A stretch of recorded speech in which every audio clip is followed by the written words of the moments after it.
ሰላም ቤተሰቦች፣ ይኸው ዛሬም በሌላ ቪዲዮ መጥተናል። ታዲያ በባለፈው ቪዲዮ 3 ሰዎችን የ100 ብር ካርድ ስጦታ እንደምንሰጥ ቃል ገብተን ስለነበር እድለኛ ሆነው የተመረጡት እኒህ የምትመለከቷቸው 3 ሰዎች ናቸው። ታዲያ ለተሸላሚዎቹ እንኳን ደስ አላችሁ እያልኩ በዚህ ቪዲዮ ኮመንት ስር ቴሌግራም ዩዘርኔማችሁን አስቀምጡት። እንደ ሁል ጊዜውም ይህንን ቪዲዮ ላይክ በማድረግና በቪፒኤን በመመልከት ተባበሩን። እይታችንን ስንጀምር መስማትና መናገር ከማትችለዋ ከእናቷ ጋር አንድ ቤት ውስጥ አብራ የምትኖረውን ዩን የተባለች ዝምተኛና ምስኪን ተማሪን በመመልከት ነው። ገና የ19 ዓመት ታዳጊ ብትሆንም ከእናቷ ጋር ባላት ቀረቤታ ግን እንደምንረዳው ምንም ያክል የድህነት ህይወት ውስጥ ቢኖሩም ከመጠን በላይ እንደሚተሳሰቡና እንደሚዋደዱ ከብዙ ዓመታቶች በፊት አባቷን ቢሆን ከዚህ ዓለም በሞት ተለይቶ ስለነበር እርስ በእርስ እየተጋገዙ ኑሮን ለማሸነፍ የሚሞክሩ ሲሆን በሩዝ የተሰራ ኬክን እናቷ ስለምትወድም ከትምህርት ቤት በየቀኑ ዩን በመጣች ቁጥር ይህንን ኬክ ይዛላት ትመጣ ነበር። እናቷ የልብስ ማምረቻ ፋብሪካ ውስጥ ተቀጥራ የምትሰራ ሲሆን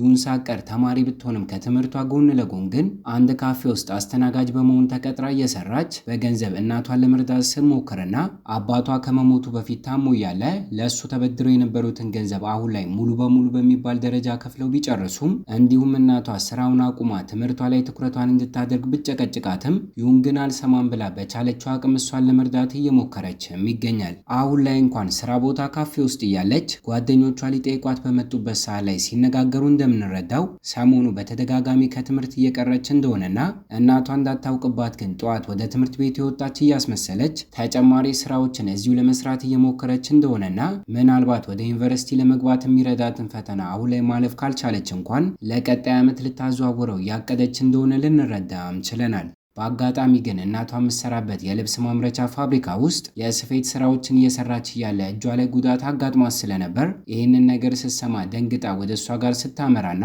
እዚሁ አብሯት የሚሰራ አንድ ሰው ግን በሰዓቱ ሕክምና ቦታ ወስዶና አሳክሞ ሊጠብቃትም ችሏል። ገና ሲመለከታት ግን የተመቸችው በሚመስል መልኩ ዩንን አተኩሮ እያያት ሲሆን በቀጣዩ ቀን ላይ ሳይቀር እናቷ የእሷን ፎቶ እየተመለከተችና እየሳቀች እያለ ልጇ ከመጠን በላይ ቆንጆ እንደሆነ ሲነግራትና የምልክት ቋንቋን ስለማይችልና እሷን ብትሆን ማውራትም ሆነ መስማትን ስለማትችል ግን እየነገራት ያለውን ነገር እንደማሰማውም ነው ለልጅሽ አሪፍ ባለ ሆናለሁ እንደኔ አይነት ወንድም መቼም ልታገኛችልም ሲላትና ባልጠበቀ ሁኔታ እናቷ ግን የከንፈሩን እንቅስቃሴ አተኩራ በመመልከት የሚነግራትን ነገር በሙሉ ስትረዳና ተናዳበት በጥፊ ሳይቀር ስትመታውም ይታያል። ሰውየው ግን እለያዘው በሚመስል መልኩ በቀጣዩ ቀን ላይ ሳይቀር ልጇ ወደምትሰራበት ካፌ ሲያመራና አጭር ቀሚስን አድርጋ ስለነበረ እግሮቿን እየተመለከተ የበለጠ ሲመሰጥባት ቤቱ በመመለስም አልኮል መጠጥን እየጠጣ በስካር ስሜት ውስጥ ሆኖ የበለጠ ስለሷ ሲያስብም ይታያል። ምሽት በመሆኑ ጥቂት ደቂቃዎችንም ከቆየ በኋላ እሷ ከስራ ቦታ ወደ ቤቷ የምትመለስበትን ሰዓት በመጠበቅ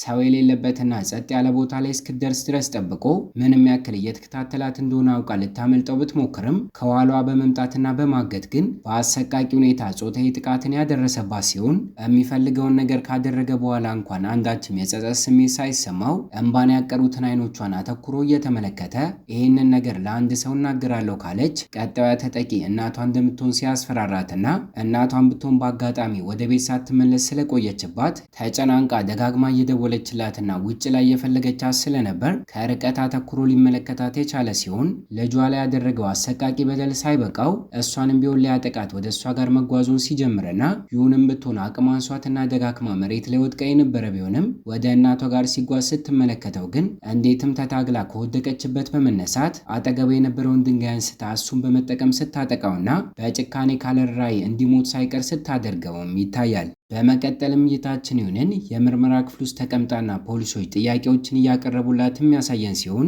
ጥቃት አደርሶባት እንደነበረና እናቷንና ራሷን ለመከላከል ብላ ያደረገችው ነገር እንደሆነ ብትናገርም የሰውየው ሕይወት በማለፉና በተደጋጋሚ ጭንቅላቱ ላይም ጥቃት ደርሶበት ስለነበር ግን ይሄ ነገር ራስን የመከላከል ሳይሆን ሆን ብላ ገላው እንደሆነ ማስረጃዎች ሲያሳዩና ጠበቃዋ ሳይቀር የእስር ጊዜዋን ቢያንስ እንዲቀንስላት የሴቶች መብት ተሟጋች የሆኑ አንዳንድ ማህበሮች ውስጥ እንድትቀላቀልና ታሪኳን እንድትናገር ቢመክራትም የተፈጠረው ነገር ግን በሚስጥር እንዲያዝና ሌላ ሰው እንዲያውቅባት ስላልፈለገች በሀሳቡ ሳትስማማ ስትቀርና ከጥቂት የምርመራ ቀናቶች በኋላ ፍርድ ቤት ቀርባ የ5 ዓመታቶች የእስር ፍርድ ሲፈረድባት ይታያል። እናቷም ዳኛውን መሬት ላይ ተንበርክካ ብትማጸነውም ምንም አይነት ለውጥ ሳይፈጠር ግን ወደምትታሰርበት የእስር ቤት ክፍል የተወሰደች ሲሆን እዚሁ ክፍል ውስጥ አብረዋት የሚታሰሩ 5 ታሳሪዎችም እንዳሉ ስትመለከትና ገና ከመግባቷ ግን ጸጉሯን ከተቆረጠችውና ወንድም የምትመስሏን አንደኛዋን ታሳሪ በመንካቷ በአሰቃቂ ሁኔታ መሬት ላይ ጥላ መደብደቧን ስቀጥልና የቀሩት 4ቱ ታሳሪዎች ሲያገላግሏቸው ይታያል። ታዲያ ምሽቱን በሙሉ በቅጡ አልጋ ሳይኖር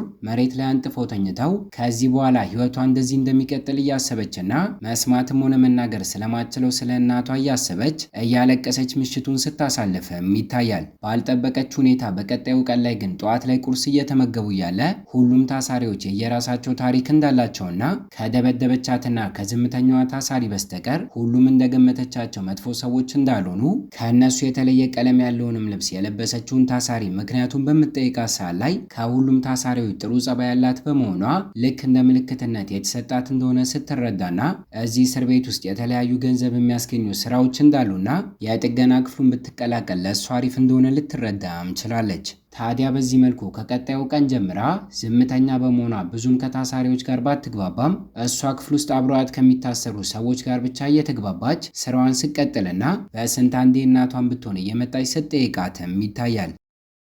ከወፍራሟና ሱንጄ ከተባለችው ታሳሪ ጋር በምታወራበት ሰዓትም ወደ 5 የሚጠጉ ሰዎችን ገላ ወደ እስር ቤት እንደገባችና ጠጥቶ እየነዳ የነበረ አንድ ሰካራም ሰው ብቸኛ ልጇን በመኪና ገጭቶ እንደገደለባትና ለእሱ ለመበቀልም ስትል ሰውየውን ከነ ቤተሰቦቹ እንደገደለችና የሞት ፍርድም ተፈርዶባትም ቀኗ እስኪደርስ ድረስ እየተጠባበቀች እንደሆነ ልትረዳም ችላለች። በሚያሳዝን ሁኔታ ይሁን በአንድ ተራ ሰው አማካኝነት ድህነት ውስጥ ቢሆንም ነገር ግን ደስተኛ ከነበረው ከቤተሰቧ ተለይታ የእስር ቤቱን ህይወት ለመልመድ እየሞከረች ቀናቶች መቆጠር የጀመሩ ሲሆን በአጋጣሚ አንድ ቀን ላይ ግን ከመጠን በላይ ታማ ከአልጋዋ እንኳን መነሳት ከብዷት ስለነበር የእስር ቤቱ ሕክምና ክፍል በምታመራበት ሰዓት ላይ ባልጠበቀች ሁኔታ ነፍሰ ጡር እንደሆነች ሲነገራትና ህይወቷ ውስጥ የተፈጠረውን ነገር ለመርሳት እየሞከረች የነበረ ቢሆንም ህይወቷን ምስቅልቅሉን እንዲወጣ ያደረገውን ግለሰብ ልጅ ግን በሆዷ ተሸክማ ራሷን ልታገኘውም ችላለች። የምታደርገው ነገር ግራ ገብቷትም ልክ እንደ ድሮ የእናቷ አቅፍ ውስጥ ገብታ ማልቀስን ስለፈለገች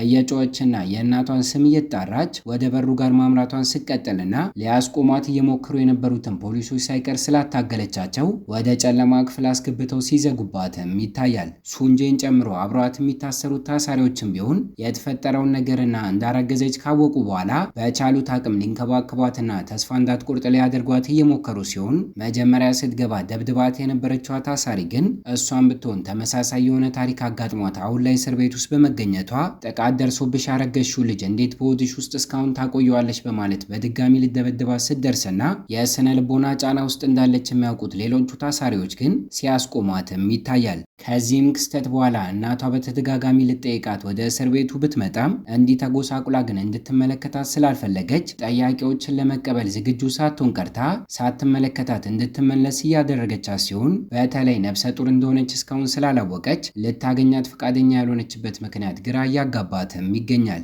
እዚሁ እስር ቤት ውስጥ የሚገኙ ጉልበተኛ ታሳሪዎችም ቢሆኑ አንዳንዴ እሷ ላይ ጥቃትን ለማድረስና ኃይል ሊጠቀሙባት በሚሞክሩበት ሰዓት ላይ ከጎኗ ሆና የምትከላከላት ሱንጄ ስትሆን የሞት ፍርድ አንዴ ስለተፈረደባትም ከዚህ በኋላ ተጨማሪ ሰውን ብገልም ቅጣቷ ሊጨምርባት እንደማይችልና ይህንንም ነገር ከማድረግ ወደኋላ እንደማትል ለእስረኞቹ በመናገርም አስፈራርታ ደህንነቷን ልታረጋግጥላት እየሞከረች ይገኛል። ይሁንም ብትሆን ባይሳካላትም ስለተጠቅማ ግን ራሷንና ልጁን ለመጉዳት ሞክራ ሳይቀር የነበረ ቢሆንም የስነ ልቦና ችግር ያለባትና ደብድባት የነበረችዋ ታሳሪ ግን ራስሽን እንድታጠፊ አልፈቅድልሽም በማለት አስቁማ ህይወቷን ልታተርፍላትም ችላለች። እዚህ እስር ቤት ውስጥ በወጣትነት እድሜ ማሳለፍም ከባድ እንደሆነ ስለገባቸው በሚስጥር የያዘችውን ታሪኳን ግልጽ አድርጋ ለሚዲያ እንድትናገርና ይህም ነገር ተጽዕኖ ፈጥሮ ከእስር ቤት እንደምትለቀቅ በመናገር ታሳሪዎቹ ሳይቀር እየመከሯ ሲሆን ልክ እንዳሉት አድርጋና ተሳክቶላት ከእስር ቤት ብትወጣ እንኳን ግን ታሪኳን ከሚያውቁ ሰዎች ጋር ተቀላቅላ መኖር ድፍረቱ ስለሌላት ግን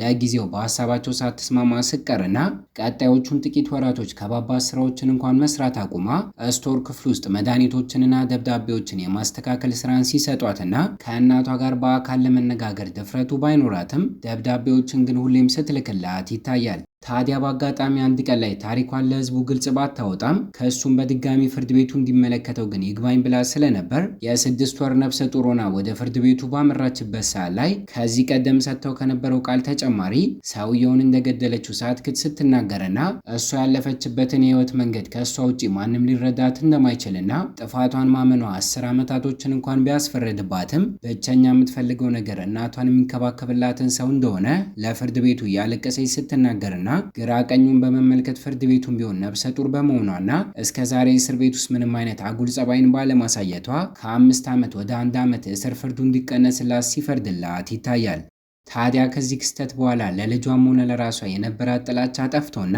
ልክ እንደ ድሮ ባይሆንም ደስታ ግን በጥቂቱም ቢሆን ወደ ራሷ ተመልሶ ክፍሏ ውስጥ ያሉት ታሳሪዎች በሙሉ እሷን መንከባከባቸውን ቀጥለውና ምንም አይነት ስራን እንዳሰራ እያደረጉ ተመጣጣኝ የሆኑ ምግቦችን ሳይቀር ከራሳቸው ቀንሰው እየመገቧት ልብሳቸውን እየቀደዱ ለልጇ የሚሆኑ ካልሲና የተለያዩ ልብሶችን ሲሰሩላትና ተማሪ ያለች ድሮ ላይ ሁሌ እናቷ ታመጣላት ስለነበረው አበባ ሳይቀር ነግራቸው ስለነበር አሁን ላይ ኬትም ሊያመጡላት ባይችሉም የክፍሉ ግድግዳ ላይ በመሳል ግን ሰርፕራይዝ ሳይቀር ሲያደርጓትና በአጠቃላይ ሆዷ ውስጥ ያለው ልጅ ወንድ ይሁን ሴት ባያውቁም እስከዛሬ ካሳለፈችው የህይወቷ ውጣ ውረድ ላይ ተመስርተው ግን ቦኒ የሚል ስምን ሳይቀር ሲያወጡለትም ይታያል። ከዚህ ቀደም ትደብድባት የነበረችው ታሳሪ ሳትቀር አሁን ላይ ለእሷ ያላት ጥላቻ ተቀይሮ ለህፃኑ መጫወቻዎችን እየሰራችለት ይገኛል። በሚያሳዝን ሁኔታ በአጋጣሚ አንድ ቀን ላይ ግን ሁሉም ታሳሪዎች ለስራ ትተዋት ክፍል ውስጥ በወጡበት ሰዓት ላይ ለሁሉም ታሳሪዎች ደብዳቤን ጽፋ ተቀምጦ የነበረ መድኃኒትን በመውሰድ ራሷን ለማጥፋት የሞከረች ሲሆን ከስራ እነሱም ቢሆን በሚመለሱበት ሰዓት ላይ ራሷን ስታና መሬት ላይ ወድቃ ሲያገኟትና እያለቀሱ ጥበቃዎቹን ጠርተው ወደ ሕክምና ቦታ እንድትወሰድ ሲያደርጉ ዶክተሮቹም ቢሆን ለብዙ ደቂቃዎች ያክል እሷንና ህፃኑን በህይወት ለማቆየት መታገላቸውን ሲቀጥሉና ካለምንም ጉዳት ህፃኑን ግን ከሆዷ ሲያወጡት ይታያል። ታሳሪዎቹም ቢሆን የተቀመጠላቸውን ደብዳቤ በሚያነቡበት ሰዓት ላይ ደስተኛ እንደሆነች እስከዛሬ ብታስመስልም ይህንን ታሪኳን ይዛ ግን ወደፊት መቀጠል እንደማትችልና እስከዛሬ ለእሷ ለሰጧት ደስታም ሆነ እንክብካቤ ግን እንደምታመሰግን የጻፈችውን እያነበቡና እያለቀሱም ይገኛል። እናቷን ብትሆን የተፈጠረውን ነገር ከሰማች በኋላ ወደ ሕክምና ቦታ በመምጣት ከብዙ ወራቶች በኋላ ልክ እንደዚህ ሆና በአካል ልትመለከታትም ችላለች። በፊልሙም የመጨረሻ ትዕይንት ላይ እይታችን ከዓመታቶች በኋላ ወደፊት ይወስደንና ዩን ተወደው የነበረው አበባ በበቀለበት ቦታ ላይ ሴት ልጇ አድጋ ስትጫወትና ሀብታም በሆኑ በሌላ ቤተሰቦች በማደጎ ተወስታ እያደገች ስንመለከትና በመጨረሻም እናቷ ደግሞ መሬት ላይ ተቀምጣ የልጇን መታወቂያ እየተመለከተች እያለ ፊቷን ለጊዜው ባንመለከትም አንዲት ሴት በመምጣት ግን እማዬ በማለት ስትጠራትና እኛም ብንሆን የጠራቻት ዩን ትሁን አሊያም ደግሞ ሴት ልጇ እንደሆነች ግራ እየተጋባን ፊልሙ ግልጽ ሳያደርገው እይታችንን እዚህ ላይ እናበቃለን። ከተመቻችሁ ቪዲዮ ላይክ፣ ለቻናሉ አዲስ ከሆናችሁ ሰብስክራይብ እና ሐሳብና አስተያየታችሁንም ኮሜንት ላይ አስቀምጡልን። በቀጣይ በሌላ ቪዲዮ እስኪያገናኘን ቸር ያቆየን።